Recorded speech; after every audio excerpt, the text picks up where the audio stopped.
بسم الله إن الحمد لله نحمده ونستعينه ونستغفره ونعوذ بالله من شرور أنفسنا ومن سيئات أعمالنا من يهد الله فلا مضل له ومن يضلل فلا هادي له وأشهد أن لا إله إلا الله وحده لا شريك له وأشهد أن محمدا عبده ورسوله أما بعد فإن خير الحديث كتاب الله وخير الهدي هدي محمد صلى الله عليه وسلم وشر الأمور محدثاتها وكل محدثة بدعة وكل بدعة ضلالة وكل ضلالة في النار আসসালামু আলাইকুম রহমতুল্লাহি ওয়া বারাকাতুহু। আমরা অ্যাপ্লাইড আকীদা শিখতেছিলাম। আমরা বলতেছিলাম যে আকীদা যখন আমরা আকীদা পয়েন্টগুলো জানলাম বা লা ইলাহা ইল্লাল্লাহ সম্বন্ধে আমাদের জ্ঞান হলো অথবা আরো যে সমস্ত বিশ্বাসের পয়েন্টগুলো আছে সেগুলো যখন আমাদের কাছে মোটামুটি এস্টাবলিশড, তারপরে এগুলাকে রিয়েল লাইফের সাথে কিভাবে রিলেট করব বা কিভাবে অ্যাপ্লাই করব সেটার জন্য আমি এই সেকশনটাকে অ্যাপ্লাইড আকীদা এরকম বলে থাকি আর কি। তো এই পর্যায়ে আজকে আসছিল, মানে গতদিন যেখানে আমি জাস্ট একটু ইন্ট্রোডাকশন দিয়ে ছেড়ে দিয়েছিলাম, সেটা হচ্ছে যে friendship and enmity according to the আকীদা অফ আহলে সুন্নাহ ওয়াল জামাহ। আহলে সুন্নাহ জামা মতে বন্ধুত্ব এবং শত্রুতা বা ইসলামের শত্রু মিত্র যদি বলি সেটার কনসেপ্টটা কি এবং জীবনে সেটাকে কিভাবে রিলেট করব সেরকম একটা ব্যাপার আমরা আলোচনা করব। তো এটা আসলে অনেক বড় একটা আলোচনা আমি বলছি, এবং এটা হচ্ছে একটা পিভোটাল আর কি, মানে সেন্ট্রাল থিম ইসলামের। এটা আমাদের দেশে শেখানো হয় না বা আমরা শিখি নাই, কখনো পড়ি নাই, শিখি নাই, কেউ বলে না। কিন্তু আসলে এটা খুব ইম্পর্টেন্ট এবং এটা ইমানের শর্ত, আমরা পরে দেখব।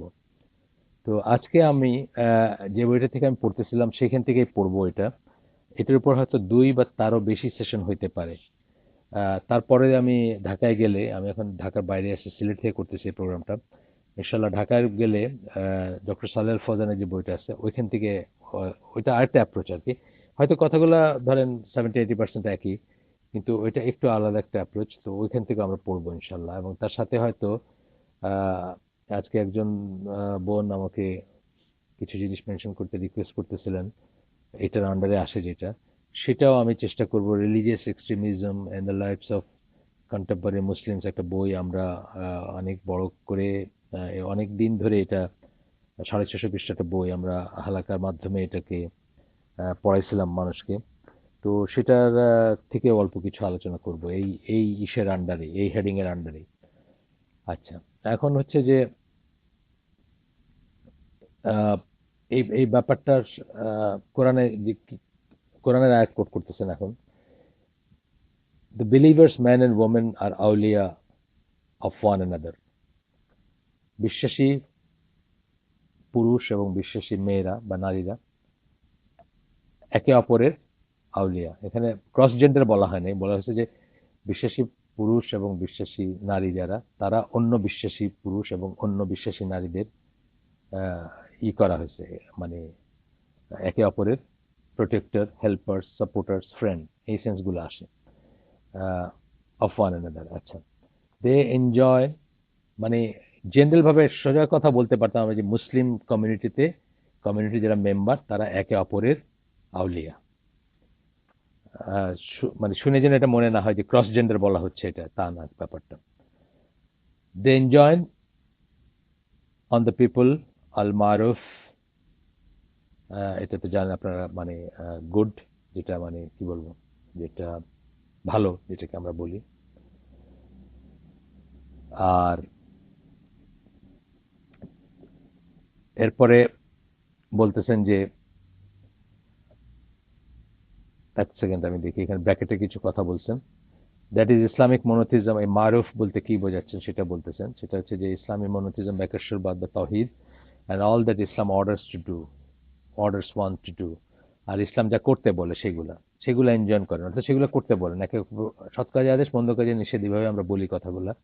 সৎ কাজে আদেশ বলতে কি, এই কথা যে তারা তৌহিদের কথা বলেন, তৌহিদের দিকে ডাকেন, তৌহিদের আদেশ করেন, বা তৌহিদ পন্থী যেন কেউ হয় সেই আদেশ করেন। আহ, শিরক বিবর্জিত দিন পালন করেন সেই আদেশ করেন, এবং যা কিছু ইসলাম অর্ডার করে করার জন্য। অ্যান্ড ফরবিড পিপল ফ্রম আল মুনকার। মুনকার মানে হচ্ছে ব্র্যাকেটে বলতেছেন, সেটা একটু করার, মানে সবচেয়ে বড় মারুফ হচ্ছে তৌহিদ, তৌহিদের আদেশ বা তৌহিদের দিকে ডাকা কাউকে, বা তৌহিদের নির্দেশ দেওয়া। সবচেয়ে বড় ভালো কাজ হচ্ছে সেটা, এটা আমরা মনের ভিতর গেঁথে নিব। সবচেয়ে বড় খারাপ কাজ কি? সবচেয়ে বড় খারাপ কাজ মানে আমরা যখন বললাম সৎ কাজে আদেশ বা মারুফের দিকে এনজয়েন আল মারুফ বা আল মারুফের আদেশ, তখন সবচেয়ে বড় আল মারুফের ব্যাপার হচ্ছে আদেশ বলেন বা আহ, দিক নির্দেশনা বলেন, সেটা হচ্ছে তহিদের কথাটা বলা বা তহিদের উপর তহিদের দিকে কাউকে ডাকা বা তহিদের আদেশ দেওয়া, ইনসিস্ট করা, এবং তারপরে ইসলাম যা করতে বলে সেগুলো আসবে। আর সবচেয়ে ফরবিড ফ্রম আল মুনকার মানে খারাপ কাজ থেকে নিষেধ করেন, সৎ কাজে আদেশ, মন্দ কাজে নিষেধ। মন্দ কাজের ভিতর আবার ব্র্যাকেটে ওনারা বলতেছেন এক নম্বর হচ্ছে পলিথিজম অ্যান্ড ডিসবিলিফ, মানে পলিথিজম মানে শিরক যেটা, ডিসবিলিফ মানে কুফর অফ অল কাইন্ড, যত রকম শিরক যত রকম কুফর, সেই ব্যাপারে আমরা প্রায়োরিটি বেসিসে আগে নিষেধ করতে গেলে সেটা আগে নিষেধ করব। And all that Islam has forbidden, আর তারপরে পর্যায়ক্রমে আসবে যে যা কিছু ইসলাম নিষেধ করছে। তাহলে এই এই ভালো কাজ সবসময় দেখবেন এই ঈদের লেখা যারা মানে যারা বড় আলেম বা যারা শুদ্ধপন্থী আলেম, যারা সহিহ আকীদার আলেম বা যারা যাদেরকে আমরা অনুসরণ করি, তারা দেখবেন যে সবসময় তাওহীদটাকে সবচেয়ে ভালো কাজ হিসাবে করবেন, যে শিরক বিবর্জিত যে ঈমান, তাওহীদ বা তাওহীদ ইসলামী একেশ্বরবাদ, যেটা আল্লাহকে অদ্বিতীয় এবং এক এভাবে জানা বা আর কারোর সাথে কম্পারেবল না এরকম ভাবে জানা, এবং শিরক বা কুফরকে সবচেয়ে খারাপ কাজই করবেন। এটা আমি আরেকভাবে বলি, অনেক সময় আমি হয়তো আগেও বলছি আপনাদেরকে যে তাওহীদ হচ্ছে এমন একটা গুণ যা মানুষের বহু বহু বহু দোষকে খাটো করে ফেলে। অর্থাৎ এই তাওহীদ যার ভিতর থাকবে সে কোনো না কোনোদিন জান্নাতে যাবে, সে কোনোদিন চিরজাহান্নামী হবে না। সুতরাং এটা এমন একটা গুণ যা মানুষের অনেক দোষকেও ছোট করে ফেলে বা খাটো করে ফেলে বা ক্ষমার যোগ্য করে ফেলে যদি কেউ তৌহিদের উপর থাকে। আমরা আশা করব যে আল্লাহ তাকে মাফ করে দিবেন। আর শিরক হচ্ছে এমন একটা দোষ যা মানুষের সকল গুণকে নষ্ট করে দেয়। আর কি গুণ আছে তার, সেগুলো আর ধর্তব্যের ভিতর থাকলো না যখন কেউ শিরকের উপর বা কুফরের উপর আসে, সে চিরজাহান্নামে। এই সেন্সটা আসে আর কি এনাদের কথাতে সবসময়। এটা ছিল সূরা তওবার ৭১ নম্বর আয়াত। আমরা সূরা আলে ইমরানের ২৮ নম্বর আয়াত পড়ব। এখানে আল্লাহ বলতেছেন যে বিশ্বাসীরা যেন অবিশ্বাসীদেরকে আউলিয়া হিসাবে গ্রহণ না করে। বিশ্বাসীরা যেন বিশ্বাসীদের পরিবর্তে অবিশ্বাসীদের আউলিয়া হিসাবে গ্রহণ না করে। Let not the believers take the disbelievers আউলিয়া ইনস্টেড অফ দ্য বিলিভার্স। ব্র্যাকেটে আউলিয়া বলে ব্র্যাকেটে দিচ্ছেন সাপোর্টার্স, হেল্পার্স। আউলিয়ার হচ্ছে প্লুরাল, ওয়ালি হচ্ছে সিঙ্গুলার। এবং এটা আসছে কই থেকে আমরা সেদিন বললাম গতদিন, ভালোবাসা ওয়ালার থেকে আসছে। মোয়ালা, ওয়ালা এই কথাগুলো আমরা গতদিন এক্সপ্লেন করছি আপনাদের, সেখান থেকে আসছে। তারপরে বলতেছেন, আয়াতটা শেষ হয় না এখনো, and whosoever does that will never be helped by Allah in any way. যদি কেউ বিশ্বাসীদের পরিবর্তে অবিশ্বাসীদেরকে আউলিয়া হিসাবে গ্রহণ করে, তাহলে সে কখনোই আল্লাহর কোনো দিক দিয়ে আল্লাহর সাহায্য প্রাপ্ত হবে না বা আল্লাহর সাহায্য পাবে না। কত কঠিন কথা চিন্তা করেন। আমাদের ভিতর বহু মানুষকে দেখবেন মুসলিমদের ভিতর যারা অবিশ্বাসীদের সাথে কমফোর্টেবল ফিল করে, তাদের সাথে স্বাচ্ছন্দ্য বোধ করে, তাদেরকে আউলিয়া হিসাবে গ্রহণ করে, তাদের সাথে বেশি বন্ধুত্ব হয় তাদের মুসলমানদের চেয়ে বেশি। যারা কাফের দেশগুলোতে থাকেন, ইংল্যান্ড, অস্ট্রেলিয়া, কানাডা, নিউজিল্যান্ড, দেখবেন আমাদেরই জাতের, আমাদেরই চামড়ার, এই ব্রাউন চামড়ার মানুষই দেখবেন সে অনেক সময় ঈশ্বরের সাথে মিশেই না, আপনার কি বলে আহ, আমাদের মতো আর কি কালারদের সাথে মিশেই না। সে হয়তো খুব পড়াশোনায় খুব ভালো ছিল বা বড় একটা চাকরি করে অথবা শোবিজের সাথে আছে অথবা স্পোর্টস রিপোর্টিং করে বিবিসির। তো তার দেখবেন এন্টোরেজ, তার চারিদিকে সবসময় দেখবে যে কাফেররা এবং সাদা চামড়ারা আছে, তারা মানে ওইখানেই সে স্বাচ্ছন্দ্য বোধ করে, নাউজুবিল্লাহ। এরপরে আমরা একটু আগাই। আহলুস সুন্নাহ ওয়াল জামা বিশ্বাস করে যে বন্ধুত্ব এবং শত্রুতা হচ্ছে ইসলামের অত্যন্ত আহ, আহ, অত্যন্ত গুরুত্বপূর্ণ মূলনীতি, যেগুলা শরিয়াতেও খুব বড় গুরুত্বপূর্ণ মূলনীতি হিসাবে বিবেচিত হয়, যেভাবে আমরা নিচের পয়েন্টগুলো থেকে দেখব।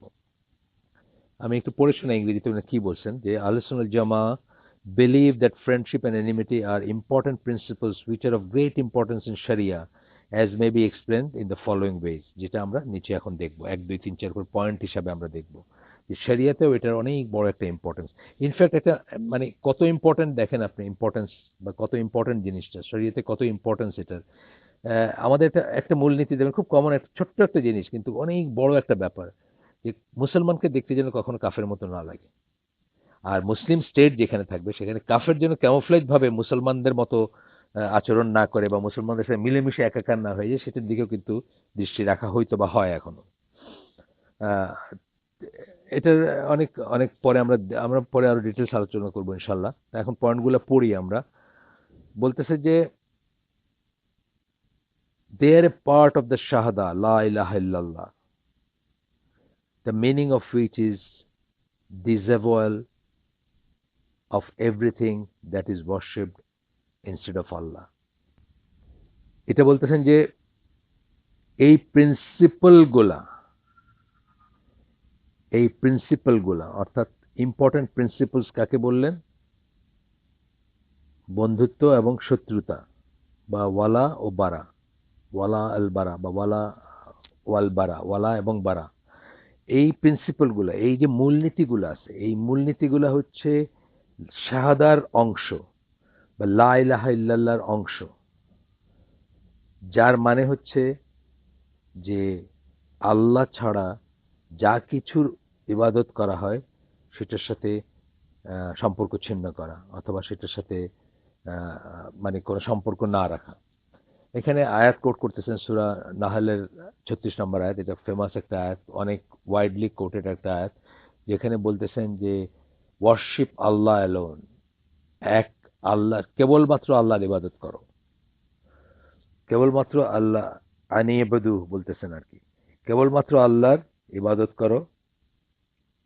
আর বলতেছেন কি, অ্যান্ড অ্যাভয়েড বা keep away from, avoid keep away from মানে দূরে থাকো কিসের থেকে? তাগুত। তাগুত কথাটার প্রথম মিনিং হচ্ছে অল ফলস ডেইটি, সকল মিথ্যা ইলা। এবং এখানে আল্লাহ বলতেছেন যে দূরে থাকার কথাটা মিনিং হচ্ছে যে আল্লাহ ব্যতীত আর কোনো ইবাদত করবা না। All false deities do not worship তাগুত বিসাইড আল্লাহ। এটা আমরা জানি এমনিতে, আমরা সবসময় জানি, কিন্তু জানার পরেও আমরা অনেক সময় ফাইন লাইনগুলো ধরতে পারি না।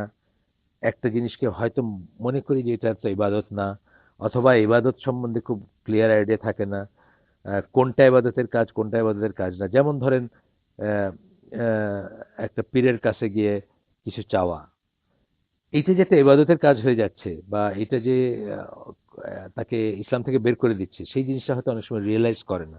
আর এই জন্য এগুলো বারবার আলোচনা করার দরকার এবং চোখে আঙ্গুল দিয়ে দেখা দেওয়ার দরকার আছে। আচ্ছা, সেকেন্ড এটা আমি পড়ি যে সেকেন্ড পয়েন্টটা, সেটা হচ্ছে এটা হচ্ছে ইমানের সবচেয়ে শক্ত বন্ধন। ইমানের সবচেয়ে শক্ত বন্ধন কোনটা? আল ওয়ালা ওয়াল বারা, অর্থাৎ মেইনলি হচ্ছে ফ্রেন্ডশিপটা এখানে আসবে, যে আমাদের যে বন্ধুত্ব, যে ভ্রাতৃত্ব, ইমানের সবচেয়ে শক্ত বন্ধন হচ্ছে এটা। কিসের বন্ধন? এই এই এই যে আল্লাহর জন্য ভালোবাসা বা আল্লাহর জন্য কাউকে বন্ধু মনে করে সেটা। আল্লাহ রসুল সাল্লাল্লাহু আলাইহি সাল্লাম একটা হাদিসে বলেন, এই হাদিসটা হচ্ছে আলবানির মতে সহি, সিলসিলাত আল সহি ও সিলসিলাত আল আহাদিস আল সহিহা, এটাতে হাদিস নাম্বার টাম্বার দেওয়া আছে, আপনারা যদি চান 998 হাদিস নাম্বার।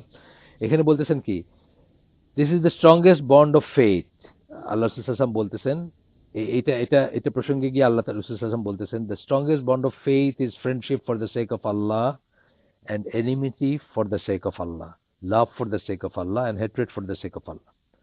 তাহলে এই আহ, ইমানের যে মানে এফেক্ট আপনার উপর, বা ইমানের যে আহ, ইমানের যে কি বলবো, আহ, ইমানের উপর যে আপনি আসেন, তার সবচেয়ে স্ট্রং মানে আপনার যে স্ট্রং ইমান আছে বা স্ট্রং আছে কি, ইমান, আপনার আপনার আপনার যে খুব উচ্চ গ্রেডের ইমান আছে বা সবচেয়ে শক্তিশালী ইমানের আছে, সেটার কথা বলতেছেন, যে সেই সেই পরিচায়ক হচ্ছে যে আপনি আল্লাহর জন্য ভালোবাসেন, is faith for the sake of Allah, যে আল্লাহর জন্য আপনি ভালোবাসেন, and enmity for the sake of Allah, এবং আল্লাহর জন্য আপনি কাউকে শত্রু জ্ঞান করেন বা শত্রুতা, আল্লাহর জন্য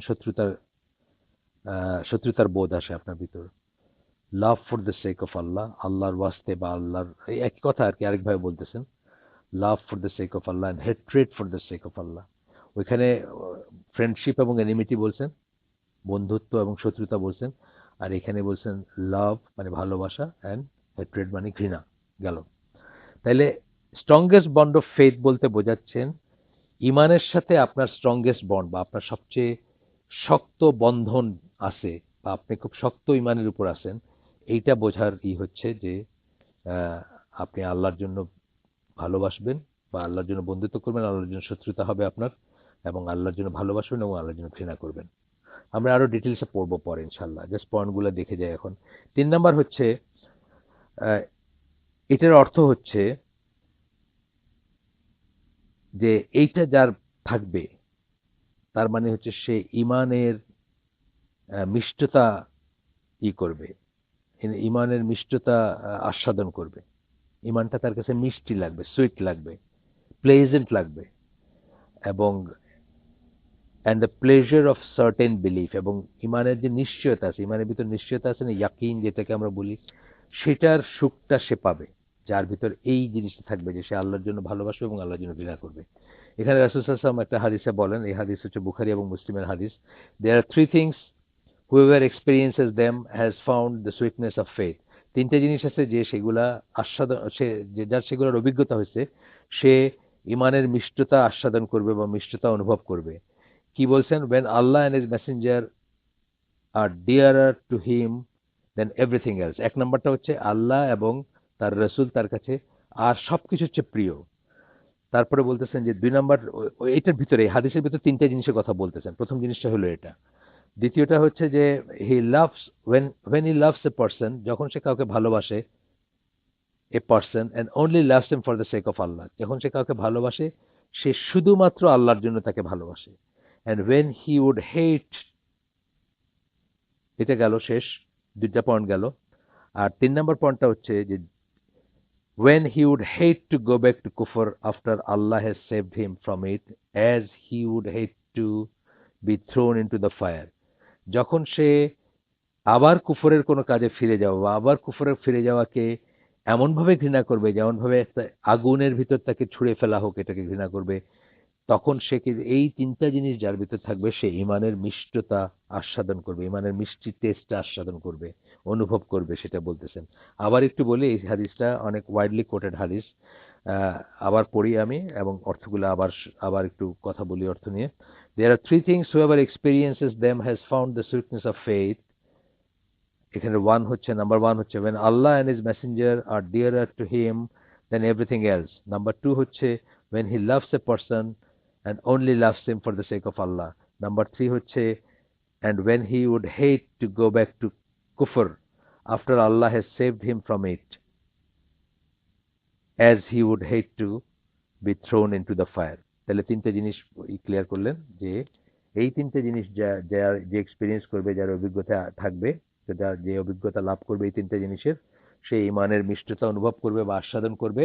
আর 3টা জিনিস হচ্ছে, প্রথমটা হচ্ছে আল্লাহ এবং তার রসুল তার কাছে সবকিছু হচ্ছে প্রিয় হবে। দ্বিতীয়টা হচ্ছে সে যখন ভালোবাসবে কাউকে কেবলমাত্র আল্লাহর জন্য ভালোবাসবে। আর 3 নম্বর হচ্ছে সে একবার আল্লাহ তাকে কুফর থেকে বাঁচানোর পরে, অর্থাৎ ইমান দেওয়ার পরে, দান করার পরে, সে কুফরে যাওয়াকে এমনভাবে ঘৃণা করবে যেমনভাবে তাকে আগুনে নিক্ষেপ করা হোক এটাকে ঘৃণা করে সে। গেল। তাহলে আমরা পড়তেছি আহলে সুন্নাত জামার বিশ্বাসগুলা, বা আহলে সুন্নাত জামা যে আপনার বন্ধুত্ব এবং শত্রুতা কে একটা ইম্পর্টেন্ট প্রিন্সিপাল, মানে এই শত্রুতার যে ইম্পর্টেন্ট প্রিন্সিপালস বা মূল নীতিগুলো আছে সেগুলা কিভাবে কিভাবে এক্সপ্লেন হয়, কিভাবে পরিষ্কার হবে, এবং শরীয়তে এটার যে ইম্পর্টেন্স আছে যে কাকে বন্ধু হিসাবে গ্রহণ করবেন, কাকে শত্রু হিসাবে গ্রহণ করবেন, সেটা আমরা পয়েন্ট ওয়াইজ পড়তেছি। 3 নম্বর পয়েন্টটা শেষ করছি আমরা এখানে একটা হাদিস পড়ছি যার ভিতরে আবার 3টা পয়েন্ট ছিল, সেগুলো আমরা ক্লারিফাই করলাম। 4 নম্বর হচ্ছে by achieving this one's one perfects one's faith. এটা একদিনে হবে না, এটা অনেক কঠিন একটা জিনিস। এটা আলটিমেট অফ তৌহিদ। আমরা দেখবো অনেকখানে বলছেন যে কেউ যে তৌহিদের উপর আছে, এইটার আলটিমেট প্রমাণ হচ্ছে এটা যে সে যা কিছু ভালোবাসবে আল্লাহর জন্য ভালোবাসবে, আল্লাহ যেটা ভালোবাসে সেটাকে ভালোবাসবে, আল্লাহ যেটা পছন্দ করেন সেটাকে পছন্দ করবে। আর যখন কিছু ঘৃণা করবে সেটা হবে আল্লাহ যেটা ঘৃণা করবে, আল্লাহ যেটা পছন্দ করেন সেটা। এটা এটা একদিনে হবে না, এটা অনেক প্র্যাকটিসের ব্যাপার। এটা আমাদের এখনো হয় না। আমাদের এখনো হয় না মানে কি আমরা আমরা যে গ্রেট কিছু হয়ে গেছে তা না। আমি বলেছি যে এটা জানি, গত বহু বছর ধরে জানি, কিন্তু আমরা কি ওরকম হইতে পারছি যে সবকিছুকে শুধু আল্লাহর জন্য ভালোবাসি বা আল্লাহর জন্য ঘৃণা করি, সেটা এখনো হয় নাই। আচ্ছা, এখানে বলতেছেন যে যে এটা অ্যাচিভ করবে, আবার রাসূল সাল্লাল্লাহু আলাইহি ওয়াসাল্লাম একটা হাদিস আসবে। এই হাদিসটা হচ্ছে সহিহ সুনান আবি দাউদ। এটাতে বলতেছেন, রাসূল সাল্লাল্লাহু আলাইহি ওয়াসাল্লাম বলেন, whoever loves for the sake of Allah, hates for the sake of Allah, gives for the sake of Allah, withholds for the sake of Allah, has perfected his faith. Perfected মানে কি? কমপ্লিট, সুন্দর, মানে পরিশীলিত করা, complete করা, সুন্দর করা, নিখুঁত করা ইমানকে। তো ইমানকে নিখুঁত করার ব্যাপারে কি বলতেছেন রাসূল সাল্লাল্লাহু আলাইহি ওয়াসাল্লাম? বা সুন্দর করা, সর্বাঙ্গ সুন্দর করা, পারফেক্ট করা। যে আল্লাহর জন্য ভালোবাসে, আল্লাহর জন্য ঘৃণা করে, আল্লাহর জন্য দান করে বা দেয়, আল্লাহর জন্য দান থেকে বিরত থাকে। আপনাকে এসে আপনার ছেলে একটা হারাম কাজে পয়সা চাইলো, আপনি বলেন না, এখানে তোমার হারাম কাজে আমি কোনো পয়সা দিব না। কেন বিরত থাকলেন? আপনার ছেলের চেহারাটা দেখে, তার যেভাবে সে আপনাকে চাইছে সেটা দেখে তো আপনার বুকটা ফেটে যেতেছে একটা যে জিনিসটা দেওয়ার জন্য। কারণ এইভাবে আপনার ছেলে কাচুমাচু হয়ে বা খুব করুণ ভাবে আকুতি করে চাইতেছে, কিন্তু আপনি তাকে না করতেছেন ফর দ্য সেক অফ আল্লাহ। এটা হচ্ছে উইথহোল্ড, মানে উইথহোল্ড করা আল্লাহর জন্য, উইথহোল্ডস for the sake of Allah, আল্লাহর জন্য আটকায় রাখা, না দেওয়া। আর দেওয়ার ব্যাপার তো আমরা জানি যে আল্লাহর জন্য দিবেন, যাকে দিবেন তাকে। আমরা অনেক ছোট থেকে ছোট, বড় থেকে বড় জিনিসও বলি। যেমন ধরেন একটা মাদ্রাসা আছে কবর পূজারী, মাজার পূজারী মাদ্রাসা, কথার কথা। আর একটা মাদ্রাসা আছে সোহেকেদের মাদ্রাসা, পাশাপাশি দুটা মাদ্রাসা আছে। আপনি give for the sake of আল্লাহর আন্ডারে আসবে যে আপনি অপেক্ষাকৃত শুদ্ধ, যে তাকে আল্লাহর জন্য ভালোবাসে, তাকে ভালোবেসে তাকেই আপনি দেওয়ার চেষ্টা করবেন। দেন এই হয়তো ওইটা আপনার আত্মীয়র মাদ্রাসা, কথার কথা। ওই মাদ্রাসাটার যিনি মোহতামিম বা ওই মাদ্রাসার প্রতিষ্ঠাতা হয়তো আপনার চাচাতো ভাই। আর এটা আপনি চিনেনও না কোনো আরেক আরেক আরেক দেশের কেউ। কিন্তু আপনি ভালোবাসবেন যখন আল্লাহর জন্য দিবেন, তখন আপনি শুদ্ধটাই দিবেন বা যেটা আল্লাহর ক্লোজার সেটাতে দিবেন। জাস্ট আমি উদাহরণ দিলাম, রিয়েল লাইফের উদাহরণ। এটাই হার্ড অ্যান্ড ফাস্ট কিছু তা না। 5 নম্বর পয়েন্ট আমরা পড়বো, whoever loves something other than Allah and his religion and hates Allah and his religion and its people is a disbeliever in Allah. বলতেছেন যে যে কেউ যে আল্লাহ এবং তার দিন ছাড়া অন্য কিছুকে ভালোবাসে।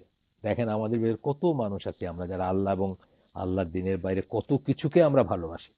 ইনফ্যাক্ট আল্লাহ আল্লাহর দিনই বরং এক সাইডে থাকে আর কি, আর বাকি সবকিছুকে দুনিয়ার আমরা ভালোবাসি। আপনার যখন আমরা ভালোবাসার ফিরিস্তি দেই তখন দেখবেন যে ওখানে আল্লাহ আল্লাহর দিনের কোনো স্থান নাই। ইউজুয়াল কথা বলতেছি, মুসলিম নামধারীদের কথাই আমি বলতেছি। তো বলতেছেন যে যে কেউ যে আল্লাহ এবং তার দিন ছাড়া অন্য কিছুকে ভালোবাসে, এবং আল্লাহ এবং তার দিন এবং তার মানুষকে, অর্থাৎ দিনের যে মানুষগুলা দিনের ভিতর আছে বা দিন চর্চা করে, তাদেরকে ঘৃণা করে, ইজ এ ডিসবিলিভার ইন আল্লাহ। সে আল্লাহর বিশ্বাস করে না, অর্থাৎ আল্লাহর বিশ্বাসে কাফির সে। এটাই বলতেছে। এটা সূরা, এখানে কোট করতেছেন দলিল হিসাবে সূরা আল আনাম 14 নম্বর আয়াতে আল্লাহ বলতেছেন, সে ও মোহাম্মদ। ও মোহাম্মদটা ব্র্যাকেটে, আপনার ইটস আন্ডারস্টুড আর কি। জাস্ট ওনারা যেহেতু এই বইগুলো ইংলিশে লিখছেন, অরিজিনাল বই আরবিক, তারা আশা করেন অনেক সময় যেগুলো হয়তো নন বিলিভার্স অথবা মানে ওয়েস্টার্ন ওয়ার্ল্ডের মানুষরা পড়তে পারেন, কাফেররাও পড়তে পারেন অথবা মুসলিমরা পড়তে পারেন, যারা নতুন মুসলিম হয়েছেন, নও মুসলিম, বা যারা ইসলামিক টার্মগুলো জানেন না, তারা পড়তে পারেন। তো সেখানে হয়তো ওনারা ক্লারিফাই করেন যে সে দিয়ে ব্র্যাকেটে মোহাম্মদ দিয়েছেন। কিন্তু আমরা যারা মুসলিমরা আলহামদুলিল্লাহ যারা কোরআন তেলাওয়াত করি বা এগুলার জানি, তারা জানে এখানে কুল বলতে কাকে বোঝানো হচ্ছে, এটা অটোমেটিকই আমরা জানি। যাই হোক, বলতেছেন যে সে ও মোহাম্মদ, আল্লাহ রাসূলকে বলতেছেন আল্লাহ, shall I take a wali any other than আল্লাহ, আমি কি আল্লাহ ছাড়া আর কাউকে ওয়ালি হিসেবে গ্রহণ করব? তারপরে আল্লাহর পরিচয় বলতেছেন, the creator of the heavens and earth, তিনি আকাশসমূহ এবং পৃথিবীর সৃষ্টিকর্তা। তাকে ছাড়া কি আমি আর কাউকে ওয়ালি হিসাবে গ্রহণ করব?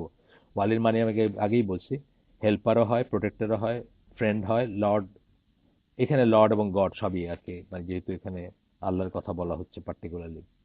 আচ্ছা, and it is he who feeds but is not fed,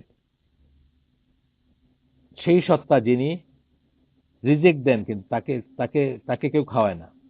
আবার বলতেছেন সে, বলো, verily I am commanded to be the first of those who submit themselves to Allah, নিশ্চয়ই আমাকে আদেশ করা হয়েছে মুসলিমদের প্রথম হইতে। মানে এখানে এটা একটু বড় করে বলছেন আর কি, যে আমাকে আদেশ করা হয়েছে যারা আল্লাহর কাছে নিজেদেরকে সমর্পণ করে তাদের এক নাম্বার হইতে বা প্রথম হইতে আর কি, কিন্তু আসলে বলা হচ্ছে মুসলিমদের প্রথম হইতে। যাই হোক, আচ্ছা, এরপরে বলতেছেন and be not you o Muhammad of the মুশরিকিন, এবং তুমি মুশরিকদের একজন হইও না, এটা আল্লাহ বলতেছেন আর কি। ওয়ালা তাকুনান্না মিনাল মুশরিকিন, আল্লাহ তাকে বলতেছেন যে ঈদের রাসূলকে বলতেছেন যে তুমি ঈদের একজন হইও না, মুশরিকদের একজন হইও না। যাই হোক, এই আয়াত গেল সূরা সূরা আল আনাম 6 নম্বর সূরা 14 নম্বর আয়াত। তারপরে আমরা 6 নম্বর পয়েন্টটা পড়ব। এই ব্যাপারে আর কি, এটা আসলে ব্যাপারগুলোকে খোলাসা করতেছেন যে এটা কেন এত ইম্পর্টেন্ট প্রিন্সিপাল, কেন খুব গুরুত্বপূর্ণ জিনিস শরিয়ার, এবং এটার ভিতর কি কি আছে এটা করতেছেন। তো এখানে বলতেছেন যে 6 নম্বর পয়েন্ট হচ্ছে, it is the bond on which Muslim community is based. The prophet সাল্লাল্লাহু আলাইহি সাল্লাম said, none of you truly believes until he loves for his brother what he loves for himself. বলছে যে এই যে ওয়ালাল বাড়ার যে সেন্সটা, যে মানে বন্ধুত্ব এবং শত্রুতার যে যে যে ডেফিনেশন গুলো আমরা পড়লাম, যেভাবে এটা হওয়া উচিত, যেভাবে এটা আইডিয়াল, আল্লাহর জন্য ভালোবাসা এবং আল্লাহর জন্য ঘৃণা করা, এটা হচ্ছে মুসলিম কমিউনিটির একটা বন্ড বা একটা একটা বন্ধন যার উপর কমিউনিটিটা দাঁড়ায় থাকে। এই যে আমরা ধরেন জানাজায় যাই, ফরজে কিফায়া আমাদের জন্য, সমষ্টিক দায় দায়িত্ব জানাজায় যাওয়া, বা এই যে মুসলিমের 5টা রাইট আছে, প্রতি মুসলিমের উপর প্রতি মুসলিমের 5টা রাইট আছে, নেইবারদের যে রাইট আছে আমাদের উপর, বা আমাদের যে রাইট আছে নেইবারদের উপর, বাবা মার উপর আমাদের যে রাইট, বাবা মার আমাদের উপর যে রাইট রেসপন্সিবিলিটি যা আছে, এই সব কিছুর মূলে অ্যাকচুয়ালি কি? আল্লাহর জন্য ভালোবাসা এবং আল্লাহর জন্য ঘৃণা করা। সবকিছুর মূল কিন্তু আপনি খেয়াল করে দেখবেন যে এই যে বিয়ের সময় খুতবাতে যে প্রথম যে খুতবাতে সূরা নিসার যে প্রথম আয়াতটা পড়া হয় আপনারা দেখেন, সেখানে কি বলতেছেন যে যার নামে, সেই আল্লাহর কথা বলতেছে, সেই আল্লাহকে ভয় করার কথা বলা হচ্ছে, যার নামে তোমরা একে অপরের উপর রাইট ক্লেম করো। আল্লাহ দিছেন বলে এটার রাইট, এবং এই রাইটগুলো আল্লাহর নামে আসতেছে। যার আল্লাহ বিশ্বাস না তার এই রাইটের কোনো ব্যাপার নাই, বা রাইট রেসপন্সিবিলিটির কোনো ব্যাপার নাই। এইভাবে মানে এটির উপর সমস্ত মুসলিম কমিউনিটি দাঁড়ায় থাকে, এই ওয়ালাল বাড়ার যে এটা। এবং এটা দেখবেন যে আপনি একটা সময় দেখবেন যে আপনার ব্যক্তিগত লাইফে, আমি তো বুঝি যে আমি যখন বাজারে যাই একটা কিছু কিনতে, জাস্ট ধরুন ফল কিনতে গেছি, একটা লোক গান গাইতে গাইতে ফল বেচতেছে, একটা লোক টুপি এবং দাড়ি নিয়ে বসে আছে, একই ফল, একদম আইডেন্টিক্যাল, দামও একই। আমার মনটা তো অলওয়েজ চায় যে যে লোকটা দাড়ি টুপি পরে বসে আছে, যাকে দেখতে রিলেটিভলি বেটার মুসলিম মনে হচ্ছে, বা রাসূল সাল্লাল্লাহু আলাইহি ওয়াসাল্লামের সুন্নাহগুলো যে ধারণ করে আছে, আমার মনটা অটোমেটিক্যালি তার দিকে যায় যে আমি তার কাছ থেকে জিনিসটা কিনবো। ওই লোক যে শীষ দিতে গান গাইতে গাইতে করতেছে, তার কাছ থেকে কিনবো না। জাস্ট কমন একটা জিনিস বললাম আর কি। তো আমরা একটা জায়গায় আসছি যেখানে স্টপ করার জন্য একটা ভালো জায়গায় আসছি। সুতরাং আজকের জন্য আমরা এটা শেষ করে দিই, একটু ছোটই হলো, 28 মিনিট 29 মিনিট। ইনশাল্লাহ আগামী দিন আমরা এই যেখানে শেষ করছি সেখান থেকে অনওয়ার্ডই করবো। সুবহানাকা আল্লাহুম্মা ওয়া বিহামদিকা আশহাদু আল্লা ইলাহা ইল্লা আনতা আস্তাগফিরুকা ওয়া আতুবু ইলাইক। আমরা যে শুনলাম তার ভিতরে ভালো কিছু শুনে থাকলে সমস্ত প্রশংসা আল্লাহর, আলহামদুলিল্লাহ। খারাপ কিছু শুনে থাকলে সমস্ত ব্যর্থতা আমার, এবং সেটা শয়তানের তরফ থেকে। আল্লাহ আমাদেরকে তৌফিক দেন, আমরা যা শুনলাম তার ভালো যেটুকু বা আহ, আহ, পালনীয় যেটুকু সেটুকু যে পালন করার বা জীবনে অ্যাকচুয়ালাইজ করার তৌফিক দেন। আসসালামু আলাইকুম ওয়া রাহমাতুল্লাহি ওয়া বারাকাতুহু।